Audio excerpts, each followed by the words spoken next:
I've always said, and I've been very clear on this whenever I've been asked, going back years and years, my preference would have been for an English coach. But if you are going to go foreign, go for one of the best, and I certainly think Thomas is that.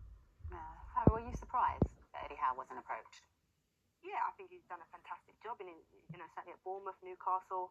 I mean, I half think, would he be open enough to say it, even though the job's been appointed to Tuchel? Would he be saying now, yep, they did approach me, kind of behind the scenes, or is he keeping it to himself? You would expect, when you look at the English coaches in the game at the minute, that could potentially go and do a job in the national team, he would be one of the names that springs to mind. So yeah, surprised that he wasn't one of the 10. But is he actually keeping that in and kind of not wanting to look as if he's done something behind the scenes at Newcastle? Do you think, on the face of it, then, that the English, like the coaching pathway, then has failed because we've not managed to now get an English manager?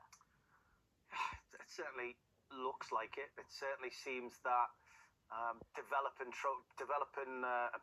coaches through the ranks and having them go to take the highest jobs we have in the land showed that it was capable with Gareth Southgate. But again, I go back to winners. I go back to this squad of players. Do we want to wait until, you give you give a young manager, you give Lee Carsley the role now as the under-21 manager. Is he ready to win the next tournament, or does he need time to develop? In doing so, do you waste the opportunity of these players being in their prime? Yeah. And I think the FA have probably, I do think they like the position of the transition that young coaches are on, especially with the development from the 18s, 21s, progressing to the first team. But I think they want immediate success.